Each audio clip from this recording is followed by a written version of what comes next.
오늘부터 우리는 십계명 이야기를 한번 시작해 보려고 합니다. 우리 지난 2주 동안은 가정의 달을 맞이해서 거기에 맞는 말씀을 나눴었고요. 3주 전에 어떤 말씀 나눴는지 기억하시는지 모르겠습니다. 출애굽한 백성들이 먼 길을 떠나서 아래쪽 시내산으로 내려왔습니다. 그리고 그 시내산 앞에서 이제 하나님의 백성들에게 하나님께서 율법을 주시려고 어떻게 살아가야 하는지에 대한 지침을 주시려고 준비하시는 그 이야기까지를 우리가 3주 전에 딱 보았고, 오늘부터 이제 여러분 교회 오래 다니신 분들이시라면 다 알고 계시는 십계명을 시작으로 율법에 대한 짧지 않은 이야기를 우리 보시게 됩니다. 교회 다니시는 분들이라면 저같이 특히나 모태신앙이시고 최근에 교회 생활을 시작하신 분이 아니시라면 누구나 다 아시는 내용, 하지만 너무 당연하고 기본처럼 여겨져서 정작 생각해보면 깊이 생각해볼 기회가 생각보다 많지 않았던 내용, 그게 바로 이 십계명 내용이 아닐까 싶습니다. 어떤 성도님들은 분명히 이렇게 생각하시는 분들이 있을 거라고 저는 예상이 됩니다. 십계명을 뭘 깊이 생각하나, 하나님이 하라고 하시는 건데 하라는 대로 하면 되는 거 아닌가요? 우리 목사님 항상 생각이 너무 많으신 것 같아요. 이거 가지고 또 이렇게 길게 생각을 합니까? 맞습니다. 하나님 말씀은 그냥 하라고 하신 일은 생각하지 않고 고민하지 않고 그냥 하면 되는 겁니다. 그게 하나님의 말씀인 게 맞습니다. 그런데 이런 식으로 한번 생각해 보기를 원합니다. 올해 들어서 이제 말씀과 더 가까이, 우리 말씀에 더 가까이 나가자라는 취지로 은연중에 제가 설교도 그런 방향성으로 조금 많이 방향성을 잡고 말씀을 계속 전하고 있고요. 또 여러 가지 클래스들 중에서 귀너법적 성경 연구반이라고 이제 시작해서 8주를 한 2주 전에 종강을 했습니다. 너무 좋은 시간을 보냈습니다. 토요일 오전마다 한 20분 가까이 모여서 매주 말씀을 좀 깊이 연구하고 내 뜻에 와닿는 게 아니라 말씀이 뭘 추구하고 뭘 말씀하고 싶으신지를 한번 찾아봅시다 라고 하는 8주에 너무 좋은 시간을 가졌는데, 이제 조만간 2기 기수 또 시작합니다. 기다려 주시고요. 제가 그 8주 동안 우리 모이신 성도님들에게 매주 숙제를 드렸어요. 성경 본문을 정해 드리면서 이렇게 요구를 드렸죠. 질문을 뽑아 오시라. 무슨 질문? 이 성경이 얘기하고 싶은 게 뭔지, 하나님께서 지금 무슨 말씀을 하고 싶으신 것 같은지 성경을 보고 또 보고 고민하고 생각하면서 이 성경에 대한 질문을 뽑아오시라 라고 매주 숙제를 드리고 묵상 정리를 같이 한번 해봤거든요.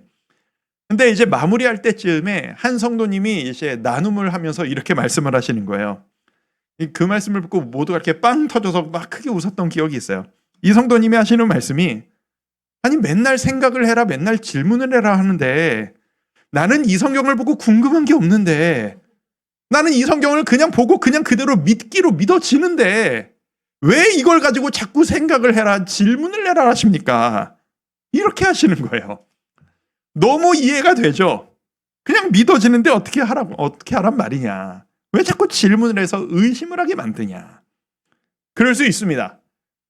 그런데 제가 의도한 건 이런 겁니다. 성경 곳곳을 보면 하나님께서 우리가 하나님의 말씀을 보고 묵상할 때 어떤 자세로 성경 말씀을 봐야 하는지에 대한 그 방향성을 너무나도 많이 전달하십니다.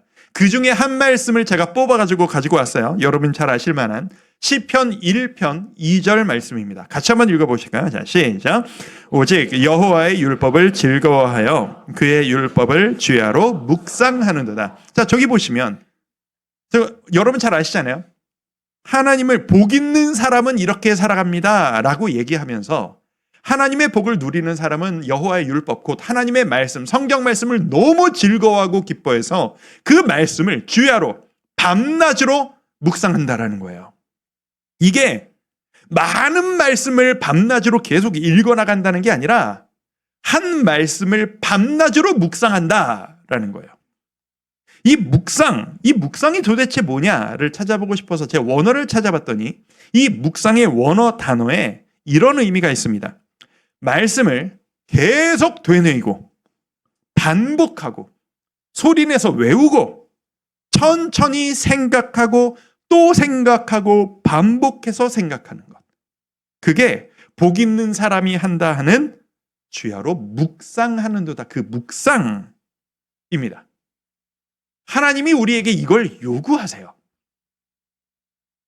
그런 의미에서 봤을 때 모태신앙을 가졌던 저에게 십계명은 솔직히 그래 매력적인 내용은 아니었습니다. 어릴 때부터.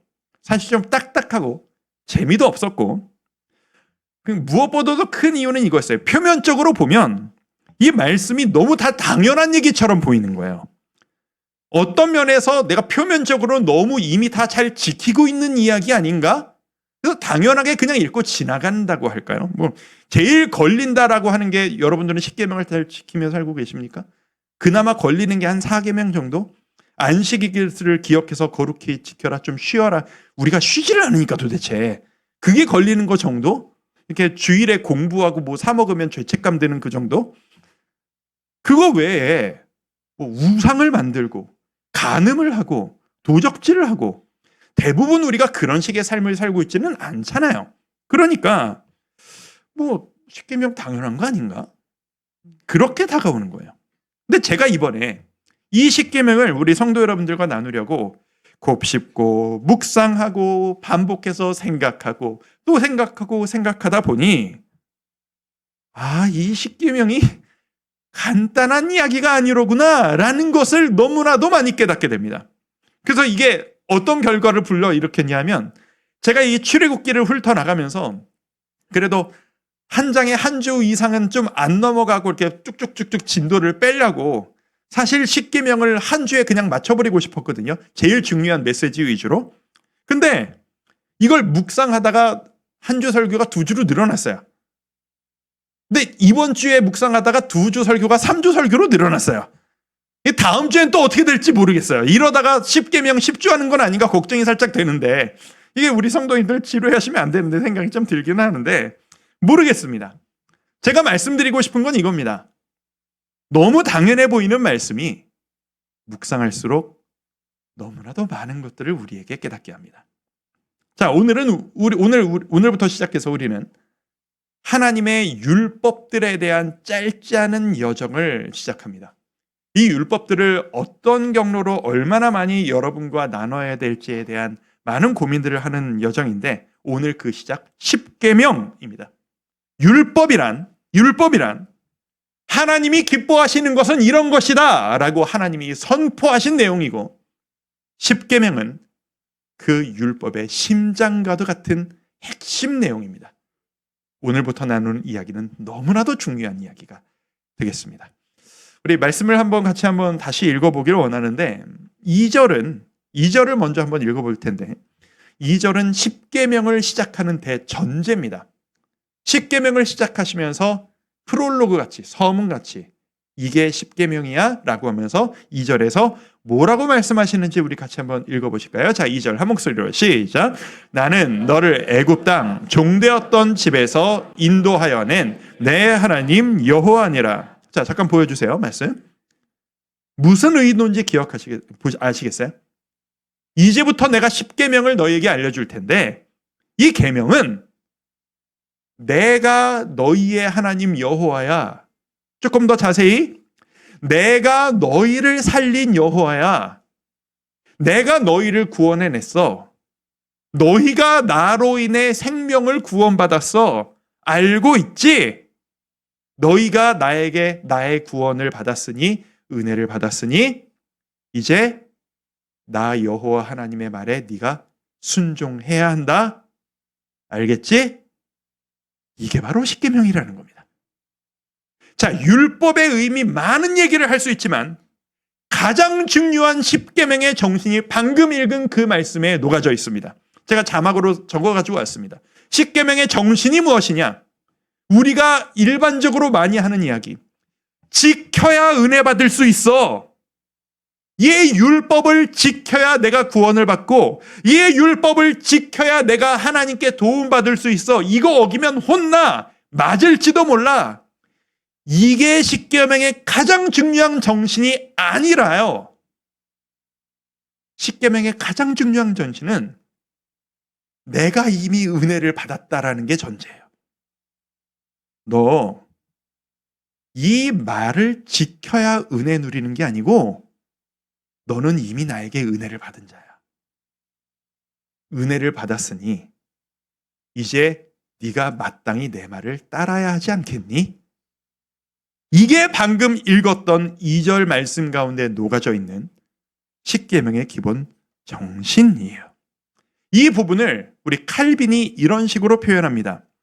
기독교 강요에 있는 내용이에요. 제가 읽어볼게요. 하나님이 율법을 주신 목적은 구속하신 자들, 그러니까 구원하고 속량, 곧 값을 치르고 용서하신 그 사람들이 감사함으로써 하나님께 순종하며 살아가도록 하기 위함이다. 우선순위를 제대로 합시다. 이걸 지켜야 은혜 받는다가 아니에요. 내가 은혜 받은 자로서 마땅히 순종해야지. 그게 십계명이다. 조건이 아니라 결과로서의 순종이라는 거예요. 그러니 우리 오해하지 말았으면 좋겠습니다. 우리가 이 율법에 대한 오해가 너무 많아요. 제가 십계명을 쫙 한번 다 훑은 다음에 몇 주가 걸릴지 모르겠지만 쭉 한번 훑은 다음에 십계명을 마무리할 때쯤에 율법의 근본 목적 의미에 대해서 재정리를 해드릴 기회가 한번 있을 텐데 이것이 가장 중요합니다.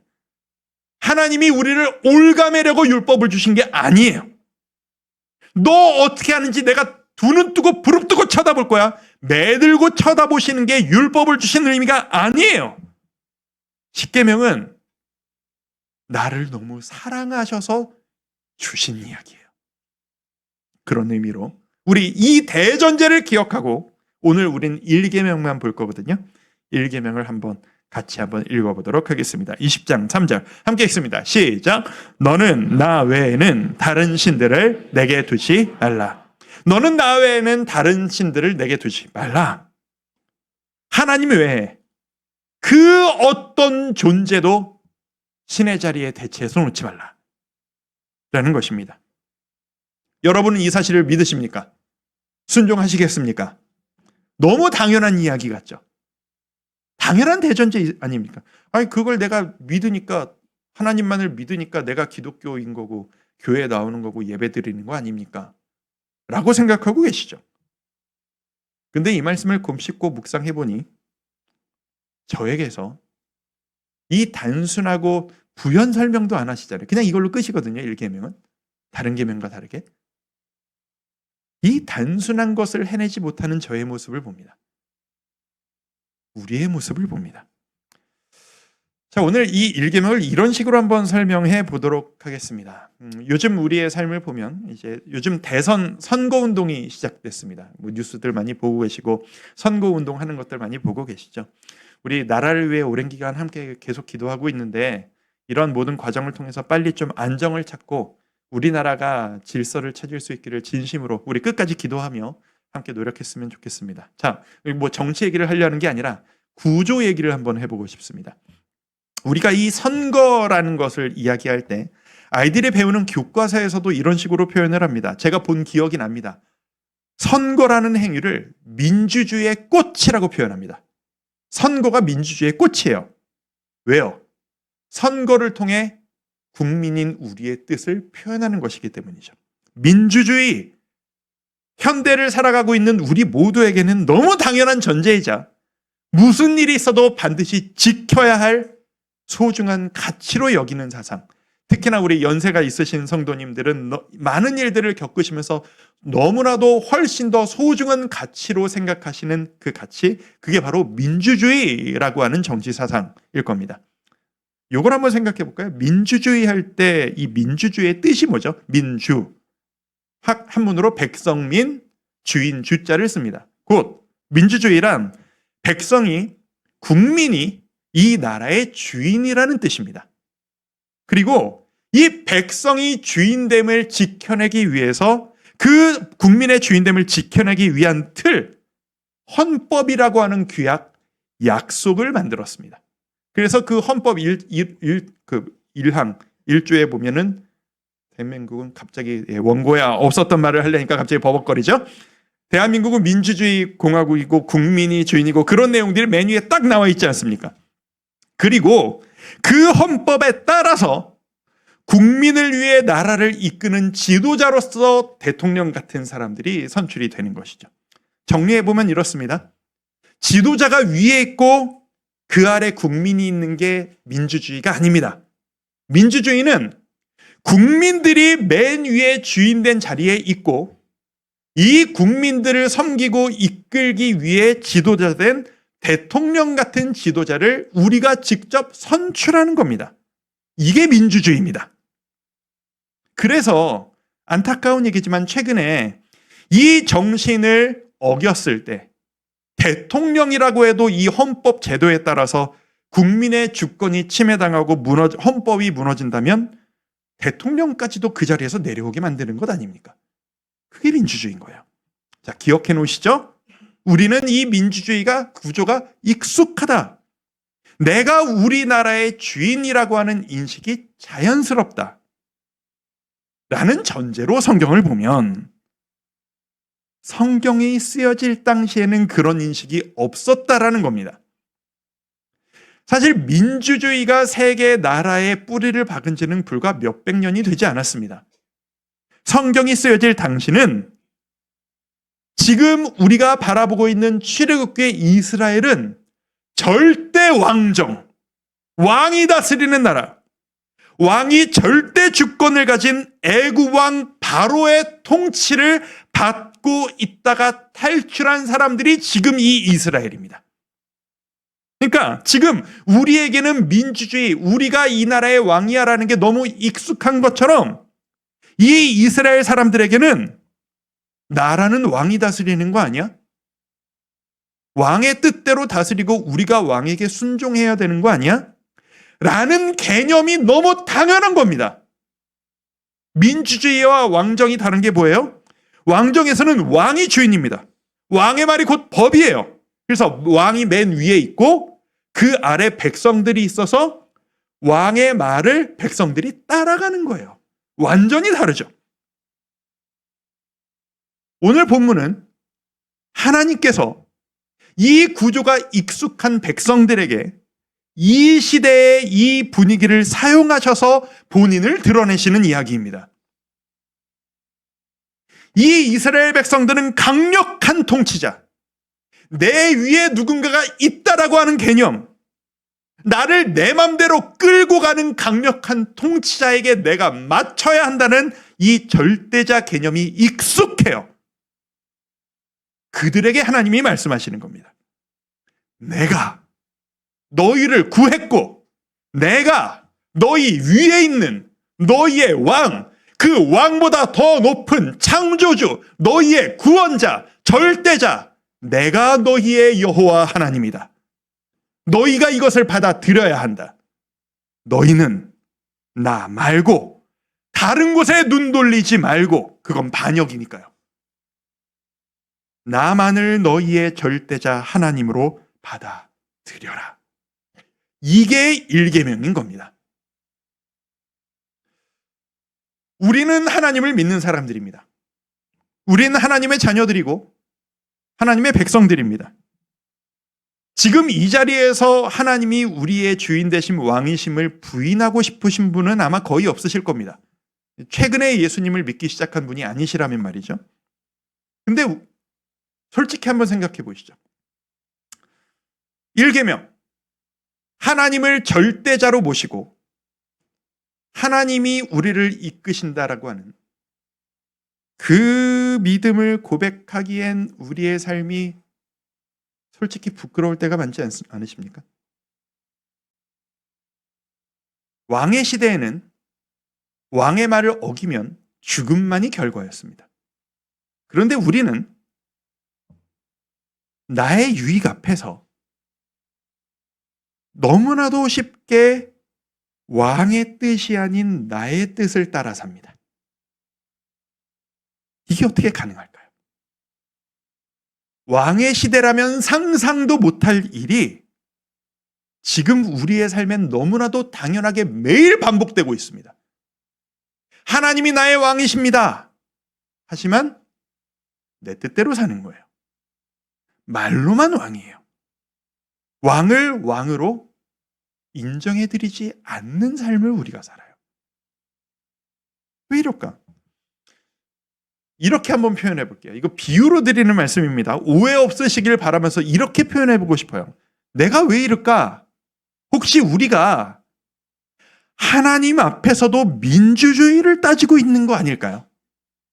저 민주주의자예요. 이거 오해하지 마세요. 정치를 얘기하는 게 아니라 구조를 가지고 설명하는 거예요. 비유로. 저는 그겁니다. 네.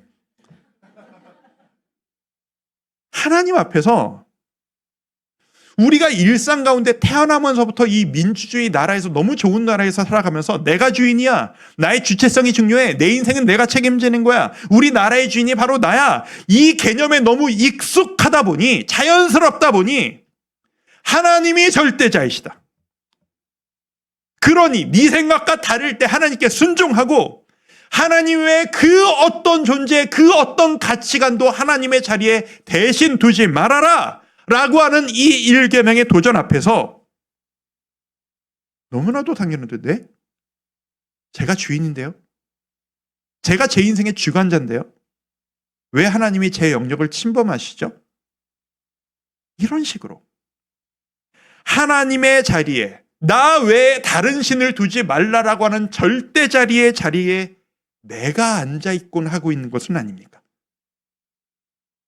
어떻게 생각하십니까? 기억합시다. 하나님만이 절대자이십니다.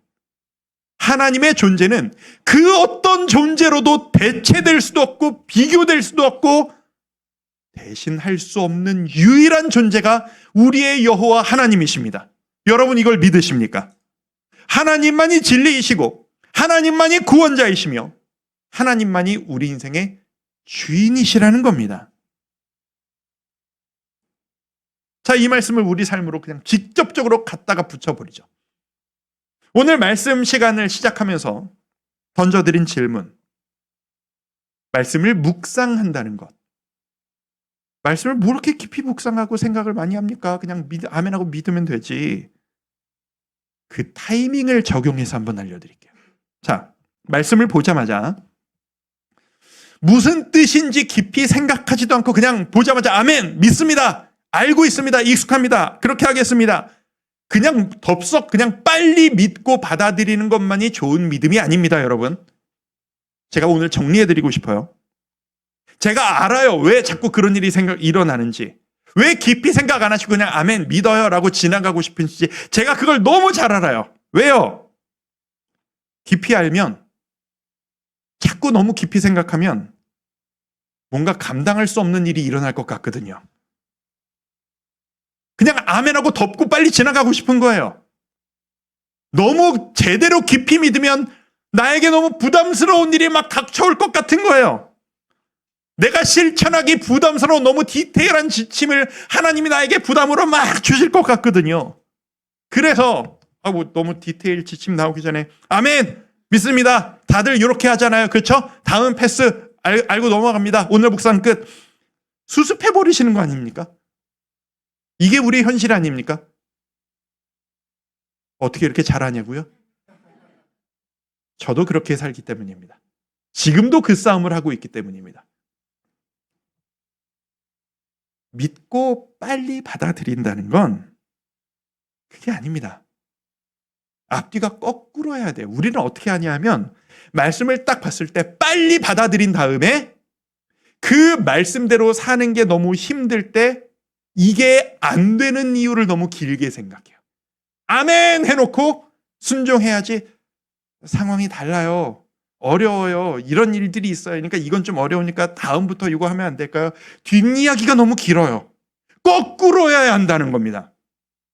말씀을 봤을 때 이 말씀이 무슨 의미인지, 왜 이런 말씀을 오늘 나에게 주시는지, 이 말씀을 실천하려면 나는 뭘 해야 하는지를 길고 깊게 따지고 생각하며 깊이 묵상해야 하는 게 옳습니다. 그건 의심이 아니라 말씀을 탐구하는 겁니다. 그래서 깊이 묵상할수록 처음엔 몰랐던 그 깊은 의미, 하나님의 심정, 그리고 내 삶의 연약함을 이 말씀이 찔러오기는 것을 느끼기 시작할 때 바로 그때가 속도를 낼 때입니다. 내 삶이 건드려지는 그때가 아멘. 묻지도 말고 따지지도 말고 생각하지 말고 그냥 빨리 받아들이는 타이밍은 바로 그때입니다. 순서가 거꾸로여야 하는 거예요. 하나님의 말씀을 접했습니다. 나 외에 다른 신을 너에게 두지 말아라. 보자마자 빠른 속도로 당연한 거 아닙니까? 전 다른 신을 믿지 않겠습니다. 전 기독교라고 어딜 가도 이야기합니다. 제가 그래서 다른 종교를 믿을 생각이 없습니다. 저 오늘 교회 나왔지 않습니까? 아멘. 오늘 묵상 끝. 이렇게 빨리 끝나는 게 아니라, 그런데 그렇게 빨리 믿고 묵상이 끝나버렸는데 괜히 그날따라 기도를 오래 해가지고 갑자기 사업 생각이 납니다. 미래에 대한 걱정이 올라옵니다. 내 속을 지지리도 썩이고 있는 아들 생각이 납니다. 고민이 깊어집니다. 하나님께서 너 네 미래 걱정하지 말아라. 내가 책임져 줄 거야. 네 아들 내가 책임져 줄 거야. 내가 책임질 거 가지고 네가 책임지겠다는 식으로 네가 고민하고 불평해하지 말아라. 하나님은 말씀하시는데 내가 이걸 길게 묵상하고 고민하면서 아니 하나님 말이 그렇지 어떻게 그걸 간단하게 그렇게 덮어놓습니까? 삶이 단순하지 않아요. 하나님 복잡해요. 이거 제가 가만히 있으면 안 돼요. 제 삶을 누가 책임져 줍니까? 내 아들 누가 책임지니까 제가 책임져야지. 잠이 안 와요. 생각이 길어져요. 이건 좋은 믿음이 아닌 겁니다. 거꾸로여야 되는 거예요. 앞이 길고 뒤가 짧아야 하는 거예요. 이렇게 가는 겁니다. 나 외에 다른 신을 둔다는 게 도대체 무슨 뜻일까? 나 외에 다른 신을 두지 말라? 생각하고 묵상하고 스스로에게 질문합니다. 내가 혹시 내 삶의 일상 가운데 습관으로라도 절대자이신 하나님, 대체될 수 없는 왕이신 하나님, 모든 건 왕의 뜻대로여야만 하는 건데 혹시 내가 지금 내가 왕인 것처럼 왕이 해야 될 고민을 내가 하고 왕이 선택할 것을 내가 하고 내가 안 된다고 결론 짓고 내 맘대로 하고 있는 것은 없나? 깊이 오래 생각하고 묵상하는 겁니다. 그러다 보면 마음속에 묵혀져 있는 상처가 건드려집니다. 아픔이 건드려집니다. 그 아픔이 너무 커서 건드리기 싫은데 또 아픔이 건드려질까 봐 움츠러드는 내 스스로가 깨달아질 때 그때가 속도를 낼 때인 겁니다. 그냥 아멘 해버리는 겁니다. 그때가. 따지지 말고 생각하지 말고 계산하지 말고 받아들이는 겁니다. 주님, 주께서 저의 왕이신데 맞습니다. 주께서 저의 왕이신데 제가 또 고민을 하고 앉아 있습니다. 내가 뭐라고 이걸 책임지겠다고 연연하겠습니까? 저는 주님을 믿습니다. 제가 주님의 자리를 대신하지 않겠습니다. 바로 순종할 것을 결단합니다. 이게 우리의 묵상이어야 하는 겁니다. 이게 우리가 율법을 바라보는 자세여야 하는 겁니다. 깨닫게 하셨으니 내 아픔 인정하고 그 아픔에 매여 살지 않겠습니다. 내가 가진 결핍이 나의 절대자이신 하나님의 자리를 나의 결핍이 차지하지 않을 수 있도록 순종하며 나아가겠습니다. 빠른 믿음은 이렇게 하는 겁니다. 좋은 신앙인일수록 고민을 오래 붙잡고 묵상하는 게 아니라 말씀을 길게 붙잡고 묵상하고 내 삶의 결단은 짧게 하는 겁니다. 그게 이 말씀을 우리 삶으로 가지고 오는 방법입니다. 그런 의미로 우리 오늘 이 1계명 말씀을 다시 한번 읽습니다. 우리 한 목소리로 20장 3절 함께 다시 한번 읽어볼까요? 시작. 너는 나 외에는 다른 신들을 내게 두지 말라. 여러분, 이 말씀을 여러분의 말씀으로 받아들이시겠습니까? 여러분의 삶에 하나님 외에 다른 신들을 두지 않기로 결단하십니까? 깊이 점검하실 수 있었으면 좋겠습니다. 여러분, 하나님의 자리에, 결코 대체되어서는 안 되는 하나님의 자리에 누구를, 무엇을 앉혀놓고 계십니까? 강제로라도 끌어내리셔야 합니다. 이건 길게 생각하는 거 아닙니다. 혹시 그 절대자리의 자리에 여러분이 앉아 계시진 않으십니까? 여러분의 생각과 여러분의 계산이 절대자의 자리를 대체하고 있는 것은 아닙니까? 풍류와 물질이라는 내가 만든 신, 내 미래는 내가 준비한다라고 하는 내가 만든 신, 자극과 즐거움이라는 세상이 추구하는 가짜 신, 이 세상의 주관자는 나야 라고 하는 내 자신이 신이 되려고 하는 이 생각까지 아닙니다. 여러분, 왕에 대한 반역은 죽음입니다. 정신 차려야 합니다. 우리 하나님만이 우리 삶의 주관자이십니다. 하나님만이 내 삶을 책임지실 수 있습니다. 이 자리에는 하나님 외에는 그 무엇도 반역입니다. 저를 따라서 한번 고백해 보시죠. 제가 지금까지 들은 말씀에 동의하신다면 저를 따라서 한번 고백해 보시죠. 하나님만이 나의 왕이십니다. 하나님만이 나의 왕이십니다. 하나님만이 내 자녀의 왕이십니다.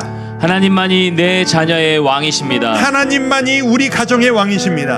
하나님만이 우리 가정의 왕이십니다. 하나님이 나의 주관자이십니다. 하나님이 나의 주관자이십니다. 나의 미래는 하나님만이 책임지실 수 있습니다. 나의 미래는 하나님만이 책임지실 수 있습니다. 이것을 믿으십니까? 이게 우리의 진정한 고백이 될 수 있기를 바랍니다.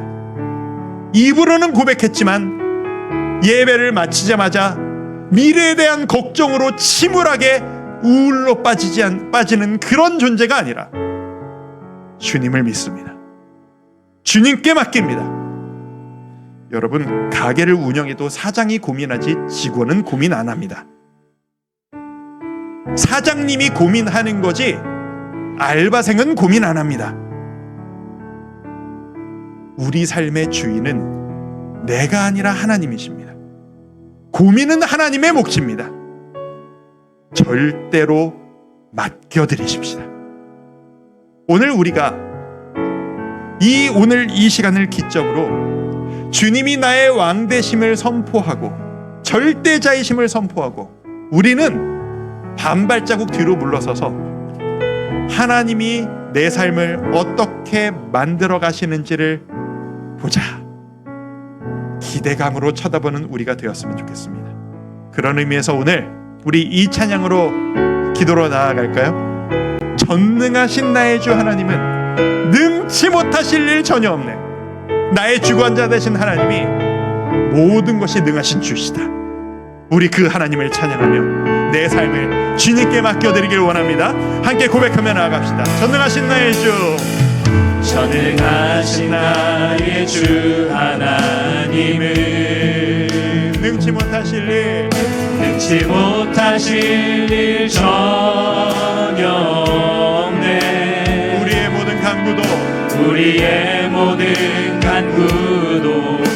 우리의 모든 생각도 우리의 모든 꿈과 모든 소망도 신실하신 나의 주 하나님은 우리의 모든 괴로움 바꿀 수 있네. 여러분이 고민하기를 멈추십시오. 불가능한 일 행하시고 죽은 자를 일으키시니 그를 이길 자 아무도 없네. 왜요? 주님이 구원이시기 때문입니다.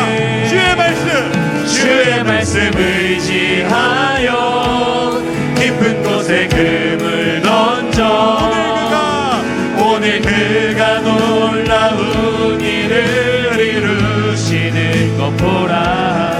주의 말씀 의지하여 믿음으로 금을 던져 믿는 자에게 능치 못함.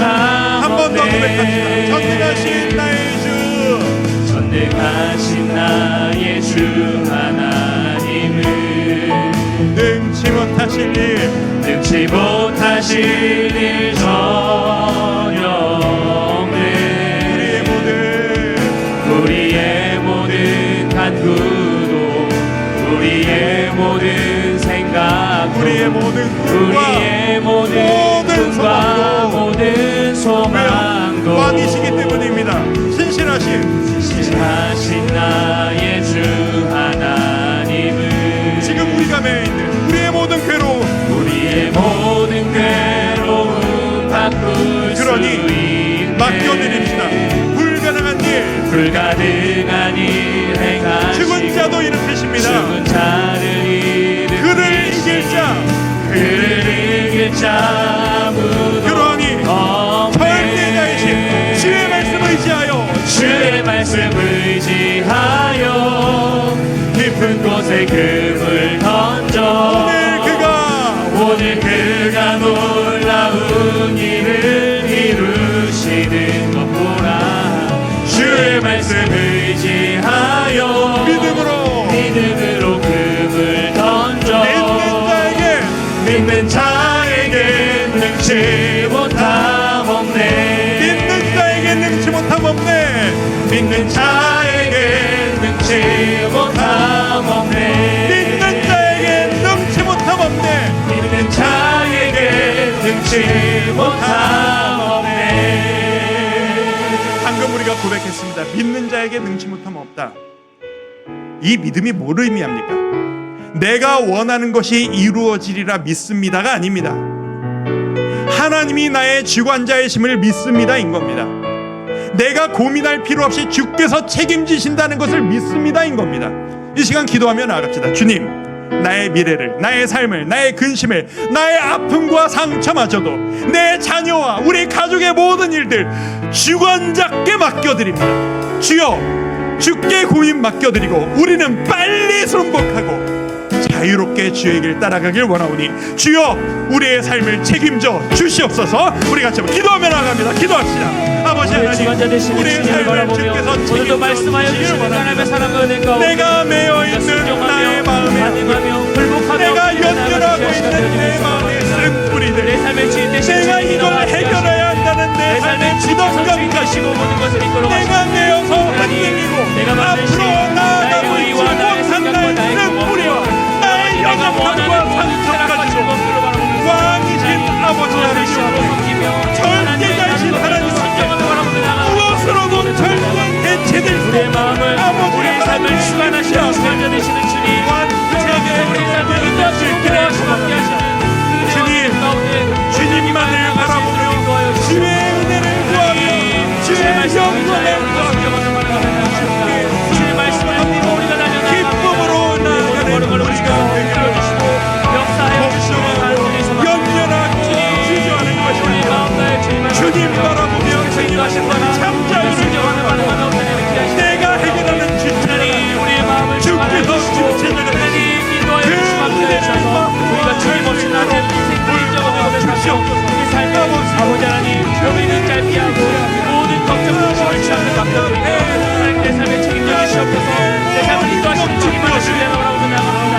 주님 외에 다른 신을 갖게 되어버리고 다시 한번 주님만 바라보며 나의 모든 주인 되시는 주님, 그 주님을 바라보며 믿음으로 온전히 걸어가는 우리 삶이 될 수 있도록 내려가 주시고 우리 모두 자리에서 일어나 고백합니다. 주의 말씀 의지하여 일어나 고백합니다. 주의 말씀 의지하여 깊은 곳에 금을 던져 오늘 그가 놀라운 일을 이루시는 것 보라.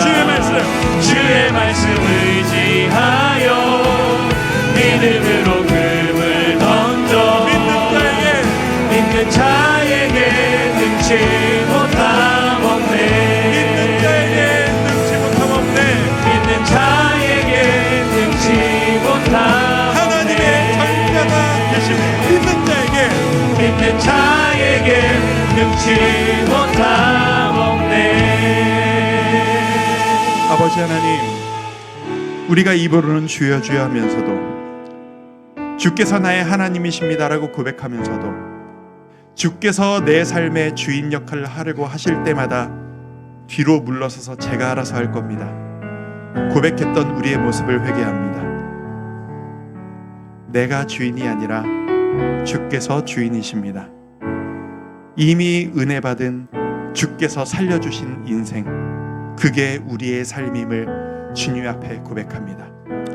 주님 외에 그 어떤 존재로도, 그 어떤 생각으로도, 그 어떤 노력으로도 절대자이신 하나님의 자리를 대체하지 않겠습니다. 주님만을 바라보며 주의 뜻대로 책임지실 분께 모든 걱정 근심을 맡겨드리고 그분 따라가시는 대로, 이끌어 주시는 대로 웃으면서 자유롭게 뛰어가는 아름다운 주의 자녀, 주의 종된 우리가 되기를 소망하오니 주여, 주의 자녀들에게, 주의 백성들에게, 주의 가정들에게 그 참 자유와 행복을 허락하여 주시옵소서. 지금은 우리를 구원하신 예수 그리스도의 은혜와 하나님 아버지의 담없는 사랑과 성령 하나님의 감동과 교통하심의 역사가 이제 주님만을 나의 구주로 영접하고 주의 뜻대로만 나아가기를 결단합니다 고백하기 원하는 주의 모든 자녀들 머리 위에 지금부터 영원토록 함께 하시기를 간절히 축원하옵나이다. 아멘.